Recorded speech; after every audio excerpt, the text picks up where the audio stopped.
நீங்க 10,000 கோடி கடன் வாங்கினவங்க கூட சந்தோஷமா வெளிநாட்டுல வாழ்ந்துடுறாங்க கடனை கட்டாம. ஆனா 10,000 ரூபாய் கடன் வாங்கிட்டு அந்த கடனை யாரா வீட்டு வாசல்ல வந்து கேட்டாங்கன்னா அவமானம் தாங்காம பண்ணிக்கிறாங்க.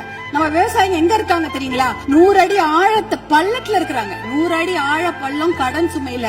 ஆனா நீங்க நம்முடைய தமிழக அரசாங்கம் இன்னைக்கு அவங்க 50 அடி ஆழ கயிறு தான் கொடுத்திருக்கீங்க. எப்படி வெளியில வருவாங்க?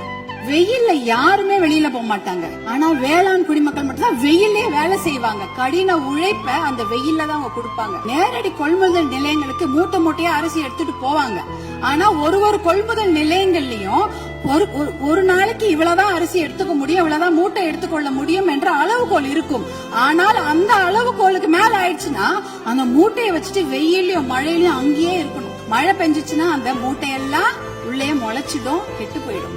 இப்படி எத்தனையோ சிரமங்களை மீறிதான் அவங்க நம்மளுடைய உணவு மேசைக்கு சாப்பாடு கொண்டு வராங்க. மாண்புமிகு மேதக ஆளுநர் அவர்களின் உரையில வேளாண் பெருமக்கள் அப்படின்ற வார்த்தையை சொல்லியிருந்தாங்க. வேளாண் பெருமக்கள் என்ற வார்த்தை எவ்வளவு அழகான வார்த்தை. ஆனால் பாட்டாளி மக்கள் கட்சியில நாங்க வேளாண் பெருமக்களை கடவுளா தான் நாங்க பார்ப்போம். அவர்கள் நமக்கு உணவளிக்கும் கடவுள்களாக தான் நாங்க அவங்கள பாக்குறோம். அதுல பாத்தீங்கன்னா சிறு குறு விவசாயிகளுக்கான கடன், விவசாய கூட்டுறவு கடனை தள்ளுபடி கொஞ்சம் செய்வதாக அறிவித்திருக்கிறார்கள். நீங்க வேளாண் குடிமக்களுடைய உழைப்பை நாம பார்க்க வேண்டும். வெயில்